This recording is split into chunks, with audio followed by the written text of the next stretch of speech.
I ate her food. Now I crave her heart. Welcome to Sci-Fi Nebula. Tonight we travel to the Copper Ridge service station, a lonely place circling a cold rock called Montera 4. Out here, the air is thin, the rules are thin, and people carry their pain like extra weight in low gravity. A giant of a man lives alone on a failing energy farm. A widow with steady hands answers his help note. She brings food, order, and something he forgot he could feel. But the station watches. A rich man wants their land. And something strange keeps trying to pull the giant's soul into the dark whenever the ion storms roll in.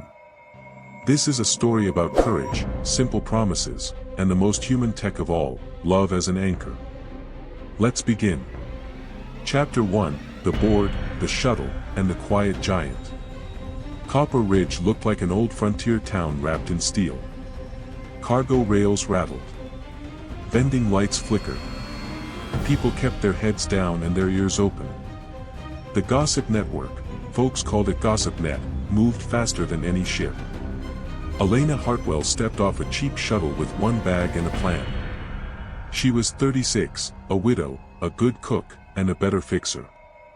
A small scar on her thumb told you she knew her way around broken machines. She walked straight to the board by Murphy's shop.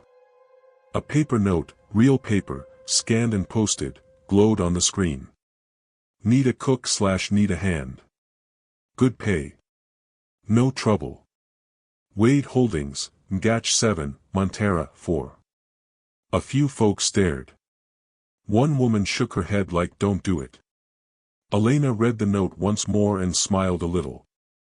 Good pay, and no trouble, never stand in the same room for long, she thought. Still, she pointed at the rental list. Murphy, can I borrow a shuttle? Murphy squinted, oil on his hands. To Wade's? People say he's ice on legs. Pays on time, though. Good enough, she said. The ride down to Montera 4 was rough. Through the window she saw long fields of dusty solar panels, a crooked antenna, and 2 farm bots limping in circles.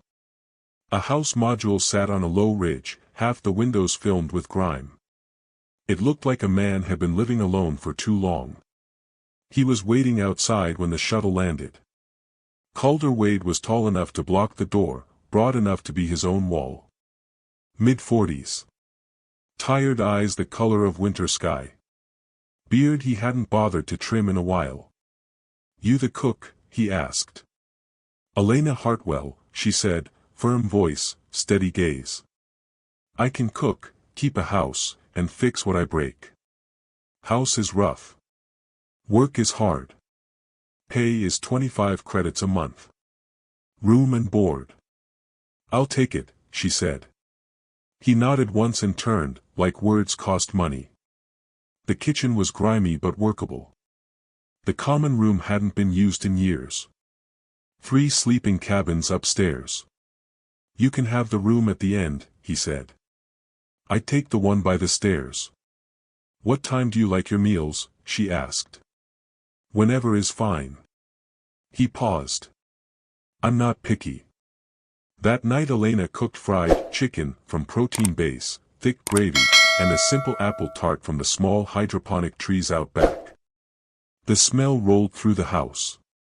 Calder stood in the doorway like a man warming his hands by a fire he didn't expect to find. They ate in silence. It was not an angry silence. Just the kind that grows when words have no place to land. She watched the lines in his face ease.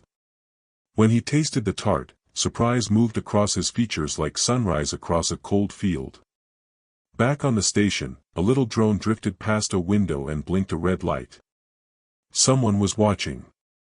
10 minutes later a post hit Gossip Net, Wade hired a woman. Night is long. The post had a blurry still frame of Elena setting down a pan. Elena didn't see the post. She washed the last pan, wiped the last counter, and went to bed in the room at the end of the hall. The house hummed. The ridge wind hummed. And somewhere in that quiet, Copper Ridge started talking. Chapter 2, I Ate Your Food. Now I crave the cook. 3 days changed small things. The dishes got put away.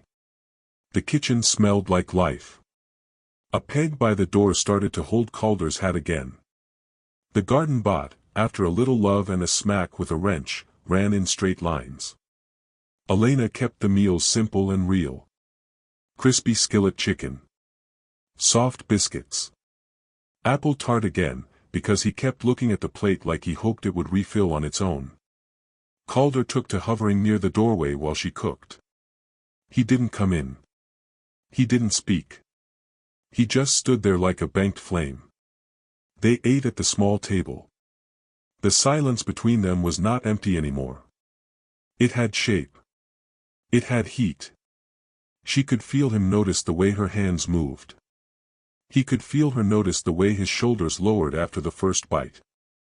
On the third night he set down his fork, stared at his coffee, and said in a rough voice that sounded unused, "I haven't been with a woman in 10 years. Elena's hands stilled. She waited. He looked at his empty plate. The knuckles on his coffee cup went white. "I ate your food, now I crave the cook." The words hung in the air like a spark over fuel. "I'm here to cook and keep house," Elena said, calm but not cold. "Nothing more." Calder gave one short nod. "Understood. I had to say it." They cleared the table together, careful not to touch. But after words like those, everything changed. The space in the kitchen turned into a map of careful paths. The air felt charged, like before a storm. Late that night Elena woke to a hard chill. Her breath fogged the air. The kitchen sensor pinged and died. From the other side of the wall she heard a sound she never wanted to hear again in her life, a wet, choking struggle, like someone was drowning on dry land. It stopped. The house went quiet. She lay in the dark and listened. Nothing. She told herself not to run down the hall like a fool. She told herself this was not her place. She stared at the ceiling until the hum of the ridge wind filled her head. In the morning, she checked a backup audio log from the hallway. Between the whine of the wind and a burst of static, a thin voice cut through. Not Calder's. A woman's voice, broken and far away. He wasn't alone, in Denver. Elena closed the log and looked at the wall that hid Calder's room. She didn't know what that voice was. She only knew 2 things, someone wanted to hurt this house, and something wanted to pull this man away. On Copper Ridge, both could kill you. Chapter 3, The Face-Down Photo and the First Pull. The next day Elena took a cloth to the common room. Dust came up in clouds. Under a brass lamp, she found a photo frame lying face down like it had done something wrong. She lifted it. Calder was younger in the picture, hair shorter, eyes bright.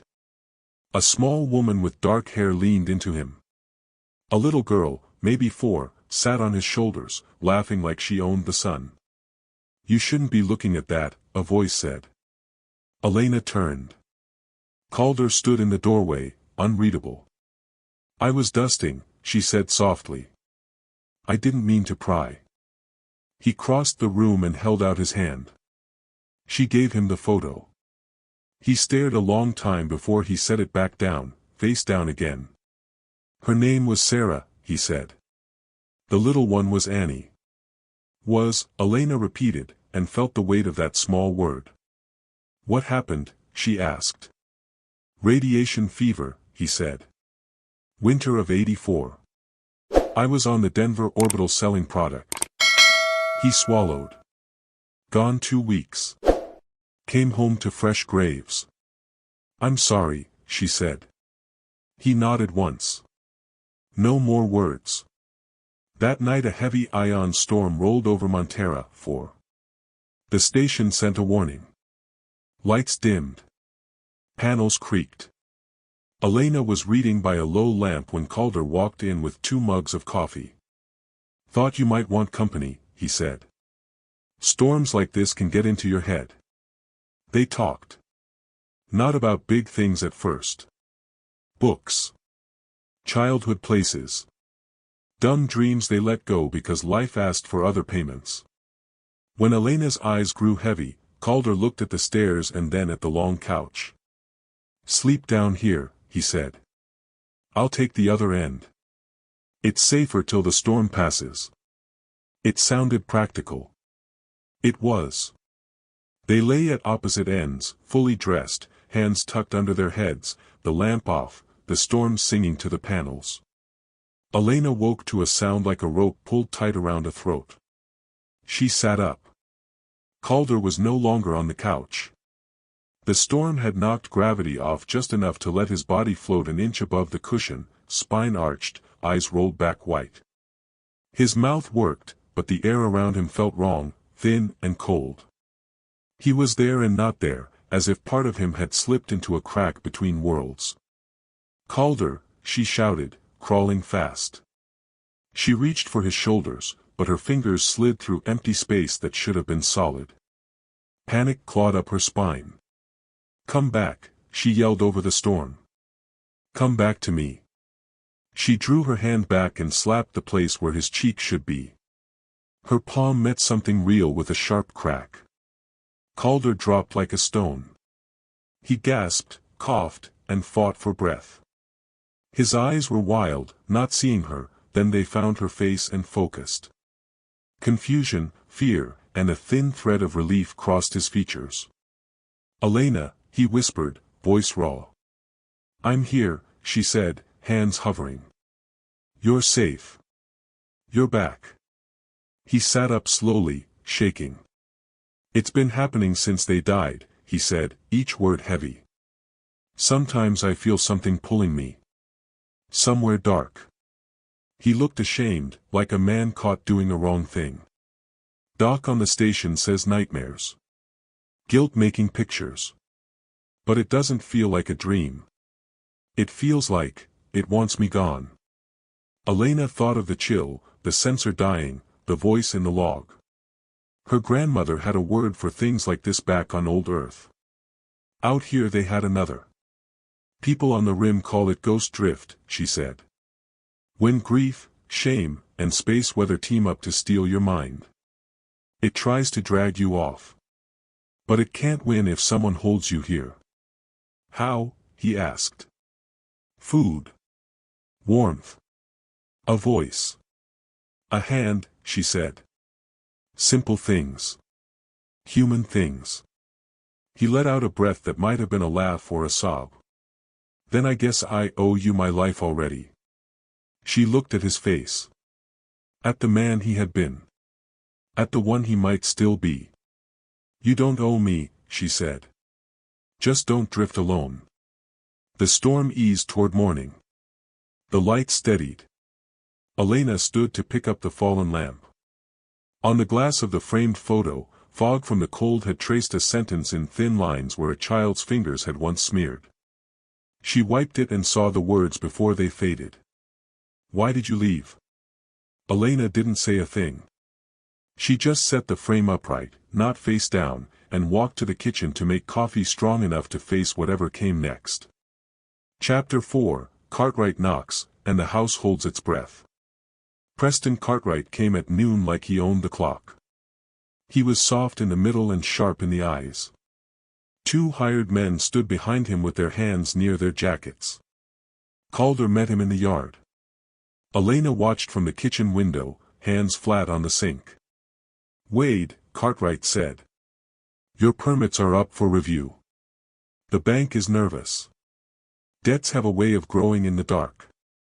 "I don't owe you a credit," Calder said. Cartwright smiled like he heard music no one else could hear. "Maybe. Maybe not. Paper gets lost. Numbers get confused." He glanced toward the house. "I hear you hired help. A live-in cook. Copper Ridge does love a story." Calder's jaw set. "You can leave." Cartwright didn't. He leaned closer. "The council cares about standards. Safety. Morals.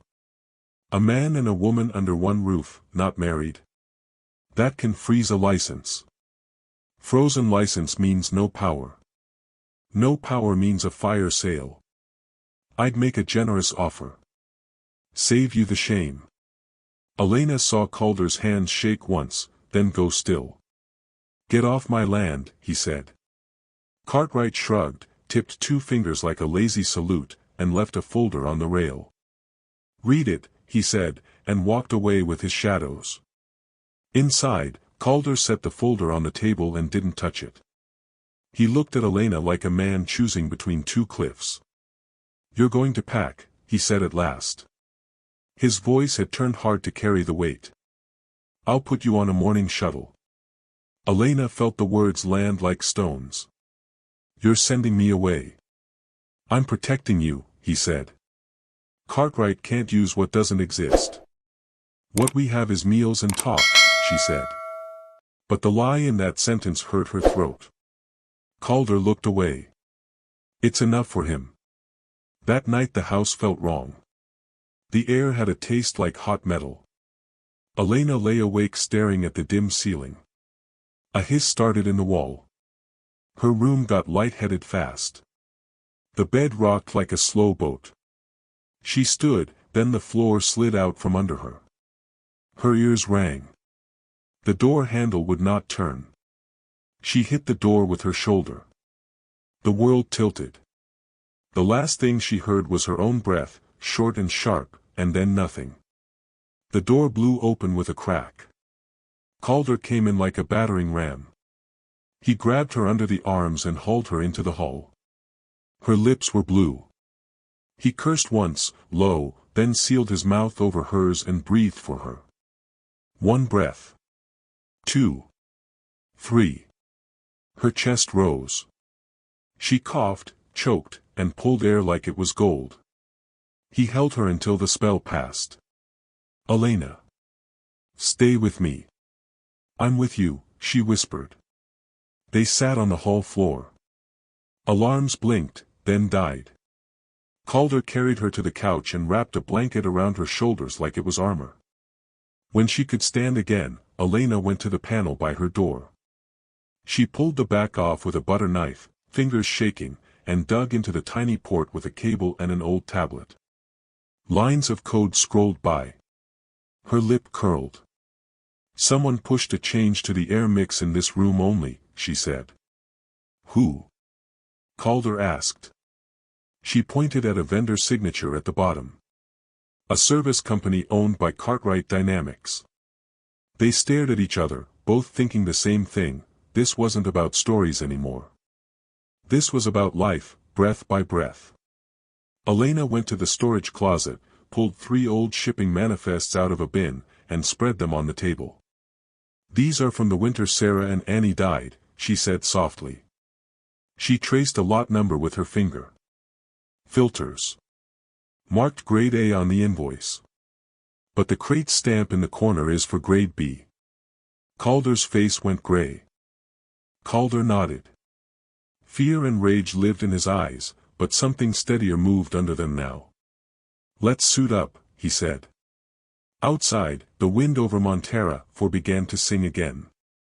On GossipNet, a new line flashed. Wade House suffered a pressure glitch. Accidents happen. A winking smiley face sat under the words. Chapter 5 Storm Walk, the Tether, the Vault, and the Fall. The ion storm hit hard. Lights on the ring went to amber. Maintenance bots curled up in their docks like armadillos. Security routines switched to manual. Elena and Calder clipped into EVA gear and stepped out into black space lit by blue fire. The farm sat below them like a sleeping animal. The station ring arced above, flickering.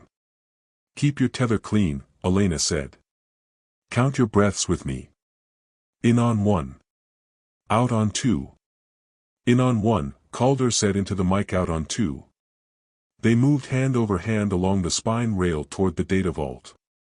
A small drone slid out from shadow and hung 30 meters off their line. No station tag. No ID. Calder's back stiffened. Keep moving, Elena said. The drone sliced a line through the dark.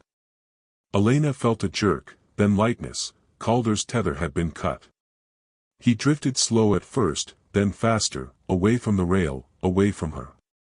"Elena," he said, too calm. "If I go, don't follow. Let me go." "Not happening," she said. She fired her belt thruster once, twice, quick and small, and threw her backup tether like a lasso. The hook kissed the metal neck of his helmet and locked. "Got you," she said. "Don't pull too hard," he said. "We'll both spin." "Breathe with me," she said. "In on 1. Out on 2. She feathered the thruster, inched him back, feeling his weight through a line thin as a ribbon. The drone arced to cut again. Elena flicked her wrist light and fast, paying out slack, then reeling. The line missed the blade by a hand's width. They hit the rail together. She clipped him in, then punched the drone's receiver with a burst of static from her suit, an old trick Murphy once taught her.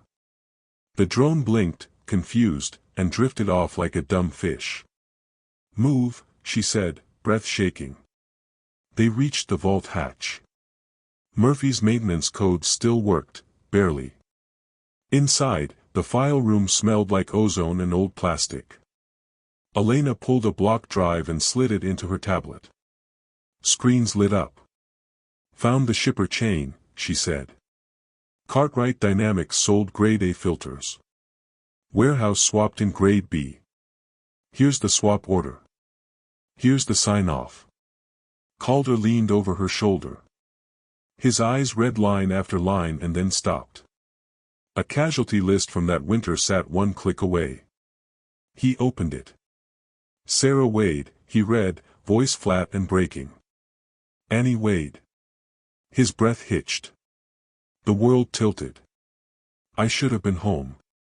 "Calder," Elena said, but his eyes had gone glassy. His body stiffened. His hand slipped off the table. He was drifting again, this time without leaving the floor. Ghost drift hit like a thief. She grabbed his helmet with both hands and pressed the faceplate to her chest. "Calder. Hear me." She put her mouth near his mic. "Count with me. In on 1. Out on 2. Feel my voice. Stay here." His breath scratched the channel. "It's cold." "I know," she said. "I'm warm. I'm right here. You're not alone." He gasped. His shoulders unlocked. The focus came back to his eyes like light returning to a room. He blinked and pulled a breath that sounded like the first one after a long dive. "Okay," he said. "Okay," she echoed. They copied the files and slipped back into the storm. On the final span, station lights flashed blue-white, and a dozen new posts hit GossipNet in a wave. Wade hacked the bank. Cartwright offers a bounty for the thief. Better hope your air stays clean, Wade. Elena squeezed Calder's hand once through the glove. "Let them talk," she said. "We bring the truth." Chapter 6, The Tribunal, the Fake Voice, and the Fire Alarm. The orbital tribunal chamber looked like a school gym dressed up to be a church. Long benches. Cheap flag. A panel of 3 in gray. Too many cameras. Not enough air. Cartwright sat with his lawyers, smooth as ice. Elena and Calder sat at a small table with Murphy behind them, hat in his hands. A clerk read charges. Cartwright's side called a tech who played a clip over the speakers. A woman's voice filled the room, sweet and sad, the kind that breaks you twice. "Come with me, Cal," the voice said. "I'm waiting. It's warm here." Calder flinched. The panel watched him like hunters watching a buck wobble. "That is Sarah Wade," Cartwright's lawyer said. "A message left for her husband. Proof of his mental unfitness. Proof that he hears things. He's not safe to run a farm." Elena stood. "Play it again," she said. They did. She connected her tablet to the screen. "Now play this." A graph of scent logs from the Wade kitchen filled the wall. Our old kitchen has a smell sensor tied to the vent. It timestamps strong odors. Here is the apple tart pattern: butter, sugar, cooked apple, cinnamon. You can see it here, here, and here. All dates after Sarah and Annie passed. That voice speaks of sharing tart with Calder last week. That is a fake, built from old calls and a new script. A ripple moved through the benches. She clicked again. Here is the supply chain. Invoices for grade A, crate stamps for grade B, swap order. Sign off. The company that signed the swap belongs to Cartwright Dynamics. People died when those filters failed. Cartwright's mouth tightened, then smoothed. Wild claims, he said. Grief makes people see patterns. Calder stood. He didn't look at Cartwright. He looked at the panel and then at the benches, at the tired faces of working people, at the cameras that fed summary clips into the same network that had been tearing him down. I cheated on my wife, he said. I went to Denver and saw another woman when Sarah asked me to stay. I chose wrong. Sarah and Annie died while I was gone. The bad filters killed them. My shame almost killed me after. I've been drifting toward the dark ever since. But I am done hiding inside my own blame. I choose to live, and to say this out loud, and to fix what I can. The room went quiet like the power had cut. Then people breathed again. The presiding judge opened his mouth to speak. Every panel on the wall flashed red. Reactor thermal runaway, Wade Holdings. Alarms wailed. Feeds filled with flashing maps of the farm and a growing red circle. Cartwright didn't move fast enough to hide the small curl of his lip. Elena grabbed Calder's arm. We have 5 minutes before it cooks the roof, she said. They ran. Murphy ran behind them yelling, I'll get a truck. Cameras followed. GossipNet lit up like dry grass in a March wind. Out on Montera 4, the farm's roof glowed dull orange. A swarm of black drones rose like a cloud from the far ridge and turned toward the Wade place. Chapter 7 Race the Blast, 2 hearts, 1 switch. The farm roof glowed dull orange. Heat shimmered off the panels. Warning beacons strobed. The reactor timer on Elena's wrist read 4:37 and falling. Control room, Elena said, running. You take the panel field. We have to vent heat through the arrays, on the storm's rhythm. If we miss the beat, it blows. And the roof goes up, she said. Trust me instead. He didn't even pause. I do. Elena dove into the control pit and woke the old board by slamming both palms on the glass. Lines of numbers shook like they were afraid. Outside, Calder shot up the maintenance mast and onto the panel grid, a dark figure against blue fire. Read me the wave, he said over comms. Ion swell climbing. Next trough in 6 seconds, she said. On my mark, tilt east racks 3 degrees to open the vent path. Then west 7. Then hard center. We'll pour heat into the storm. He got to the first actuator. A shadow rolled over him. Drones.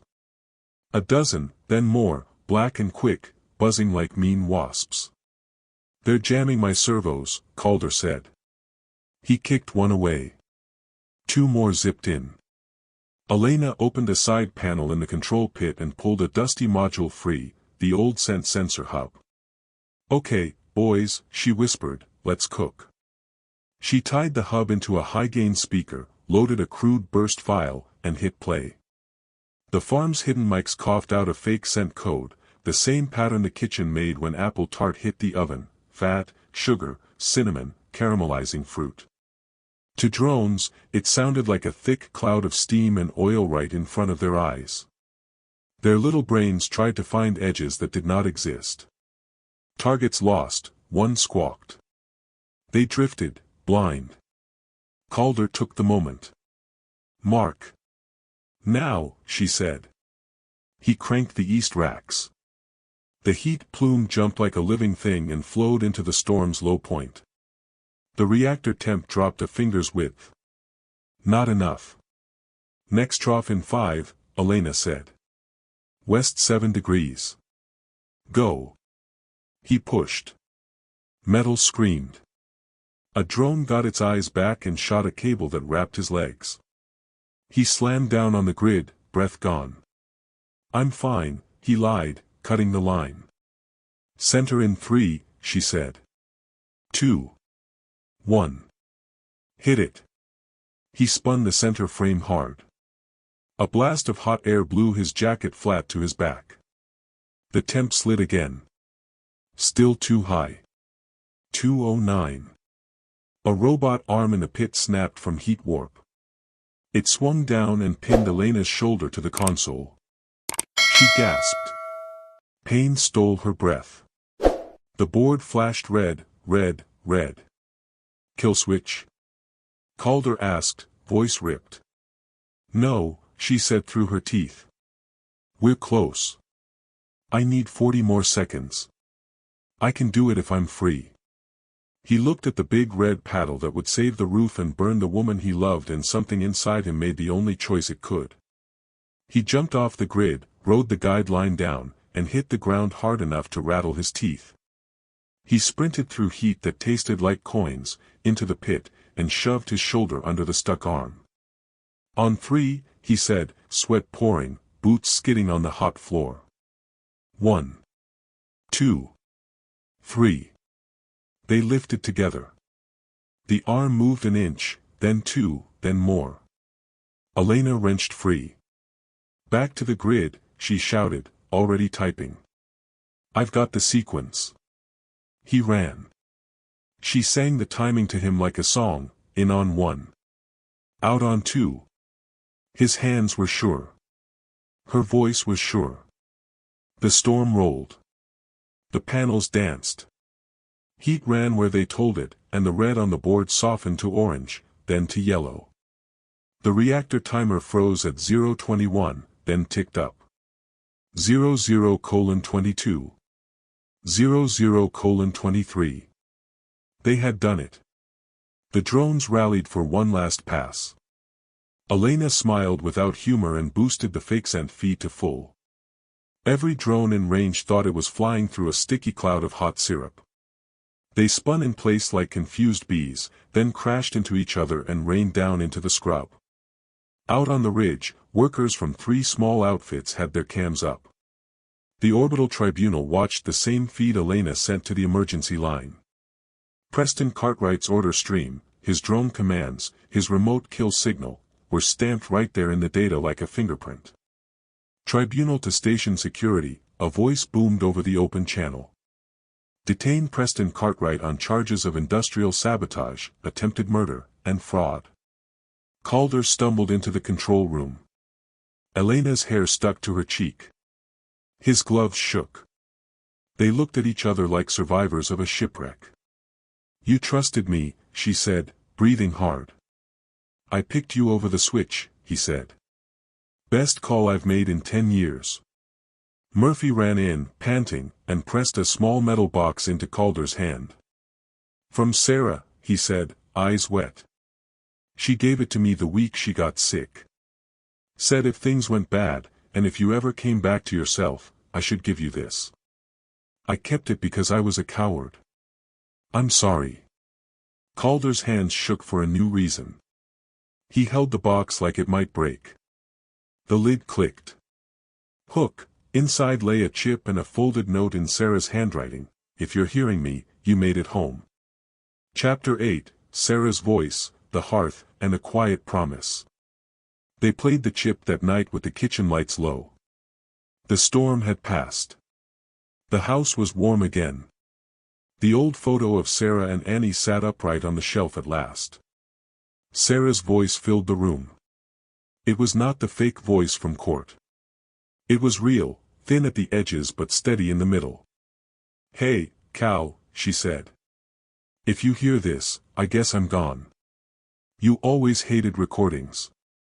Me too. She laughed once, soft. Listen. I was scared.